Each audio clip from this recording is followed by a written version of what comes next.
Happy New Year, happy holidays, everybody. Today we're taking a look back at some of the most compelling conversations we've had this last year around the case against Bryan Kohberger.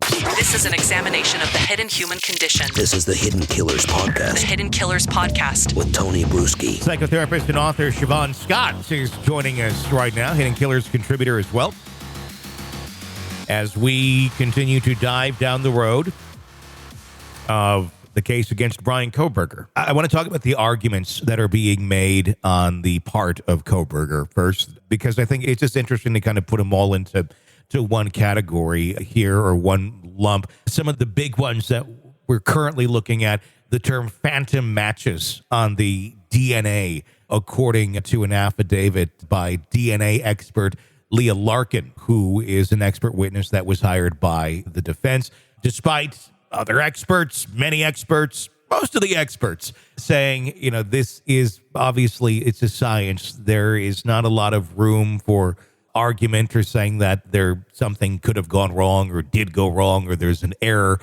No science is 100% perfect, but when you look at the odds, like 1 in 5.37 octillion, your odds are pretty good that it was a pretty good match. With them throwing things out there like phantom matches on DNA kits and such, what is their goal? Simply to confuse and make people think that the science is not anywhere near as solid as it actually is? Yeah, definitely. That's what I think is going on. It's just, the circumstantial evidence is so high with this case, and it just strikes me as, we're going to throw every possible idea out there we can to put this in people's minds, to put the doubt out there. It doesn't make a lot of sense. And it just strikes me as desperate, sort of like his alibi being, well, he likes to go driving around at night, which, as I said, is kind of a red flag of somebody that could be a serial killer if, in truth, they are out driving around all night long as a frequent pastime. That's not necessarily in his favor. But if that's the best we can come up with, it's not a very good, case. Even if that is his alibi, and that's what they stick with. And they've said he can't really tell you where he was that night. He can't really say if he passed any place that could maybe have a camera or go along with his story. The only thing that we have is that his phone turned off in Pullman right before the murders took place, or about approximately the time it would take to get to Moscow from Pullman. And then it mysteriously turns back on after the murders took place, with him driving south and then eventually back to Pullman, Washington on this drive. Do you foresee them coming up with anything at this point? Do you think they're looking out there for anything that could corroborate the story? Or do they know damn well that there's not much to corroborate the story with? Yeah, my gut, I can't say my gut is 100%, but my gut is telling me they know they're not going to have the video of him over at Burger King or Taco Bell 50 miles away, and they know he was there.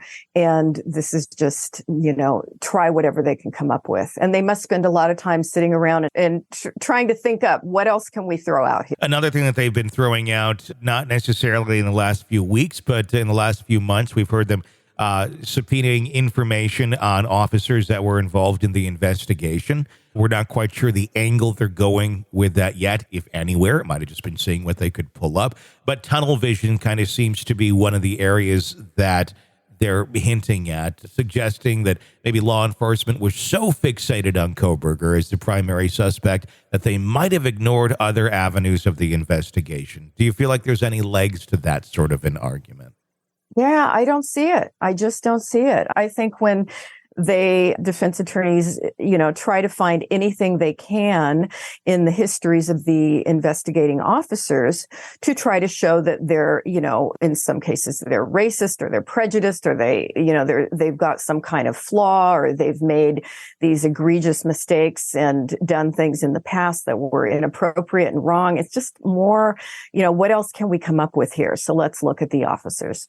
When they continue to try and dig at every single little thing they can, especially when we're talking about science like the DNA such earlier, the arguments aren't that strong. I mean, they say, well, look over here, this went wrong once with this, And you can look at that individual case and go, well, yes, this is why that went wrong. But that's not this case. Do you feel like the prosecution is going to have an easy time debunking some of these flailing arms up in the air going, what about this? What about that? And calming the jury down a little bit and showing them, look, yeah, they're going to say this, but their arguments aren't really valid because the science they're talking about isn't really solid, or the chances of the science being bad, not very accurate. Yeah, if I had to be on a team, I would definitely want to be on the prosecution's team with this, because I think they're going to have a great case, and they're going to have the best expert witnesses who can talk about the science. And I just don't see that the defense has much to stand on, if anything. Obviously, I know no one can diagnose Kohberger from a distance, but if we're just to take a look at him over the last, nearly a year now, hard to believe as we get closer towards the end of this year, does he exhibit any characteristics consistent with any sort of psychological disorder or profile on the surface that you can discern that, may play into what he's accused of doing? Well, He's, I guess, if the first words that come to mind from all the people that have been interviewed and talked about what they knew about him, he's an odd duck. He's a bit odd, but certainly never overtly crazy. Mm-hmm. And had a lot of social problems, a lot of problems interacting with women, easily angered, arrogant, likes to be smarter than everyone else. Of course, he had the years of heroin addiction. He pulled out of that, but then he became very obsessive.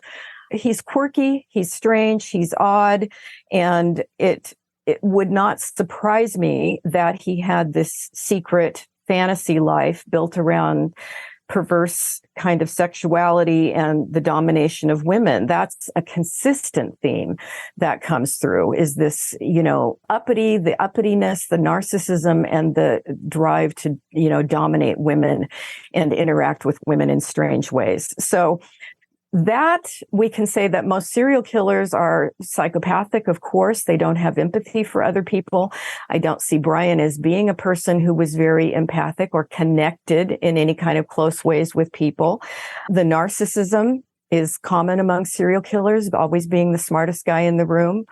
And we don't have evidence of him being sadistic unless there is this kind of, let's say they're looking at his computer and they find a lot of sadistic porn, then that would fill in that blank, because certainly the person who committed the murders is sadistic. So you can certainly say there's enough of an indication there, even just glancing at him superficially, to say this is certainly plausible that he could have the personality traits that we would see in a person that committed the murders. Is there, we've heard this thrown out there a little bit, and it was, I can guess, somewhat connected to his early writings that were found online very early on from when he was a teenager about dissociative phenomena in him. Is there any indication from what we know that he might have experienced any sort of dissociative episodes or altered states of consciousness? Yeah, looking at those writings, I went through all of them a few months back, mm-hmm. and he struck me as somebody who, again, was trying to be smarter than everybody else. And he used a lot of jargon, but he didn't always use the jargon appropriately. And it struck me as someone who's just throwing words around, and there didn't seem to be a lot of meaning in it, other than the thing that came through so clearly in those writings was this obsessiveness. Mm-hmm. And he would write and try to instruct other people in these online forums. And he was really obsessed with his physical health.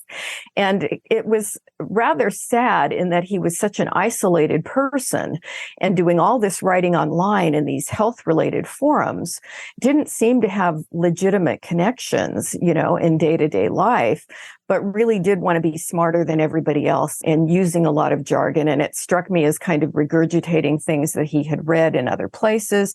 And I had the feeling he's trying really hard to explain things about himself that he doesn't understand. He knows he's different, but he didn't know why. And I don't know that we certainly don't know the contents of everything that is in his computer and what else he was doing online. But I think if we had access to all that, we'd have a lot of answers.